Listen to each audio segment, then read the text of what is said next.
on here? Why are they fighting, Philippe? Ah la la. They're locked in an eternal struggle for the title of real cinnamon. That's still happening? Apparently so, but we'll take care of this once and for all. This is Cassia. If you live in North America, you probably know this spice under the name cinnamon. But that's not right. It's a pretty common mistake because Cassia has been sold under the name cinnamon since the beginning of time. You can even find it under these different names.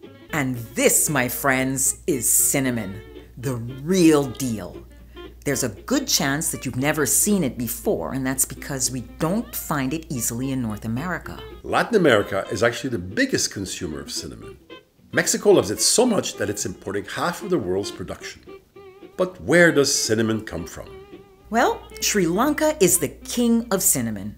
It's in this unique terroir that cinnamon trees were originally cultivated. If cinnamon is usually more expensive, it's because of the long, complex harvesting and drying process. The first thing they do is harvest 3-year-old cinnamon trees, and then the young shoots every year after that. The bark is then scraped and rubbed vigorously, which loosens it. It's then scored and peeled away with a special knife. The cinnamon will be layered one on top of the other on a fine metal rod to form a very long stick. And the last step is to let it dry and curl in the open air. Whoa! You were right when you said it's a long and complex process to produce cinnamon. There are even different qualities of cinnamon sticks. If you see a 0 grade, it comes from the thickest part at the base of the shoot. Its flavor is going to be sweet and woody. And the higher the shoot is in the tree, the thinner it becomes.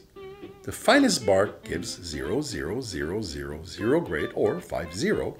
And those young shoots have the most and delicate and sweetest flavor. La crème de la crème of cinnamon. Cassia is pretty different and is produced in various countries like China, Vietnam, and Indonesia.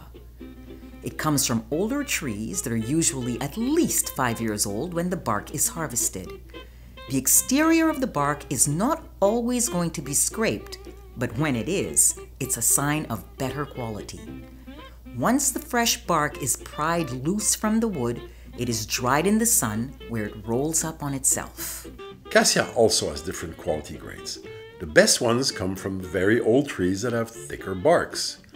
This older cassia has less heat to it than the younger ones, which is harsher and hotter. So cinnamon and cassia are actually relatives from the same family. It helps that they share one essential oil, but cinnamon has an additional 3. That gives cinnamon a more complex flavor that appeals to people with a sweet tooth who love mulling wine or Mexican cuisine.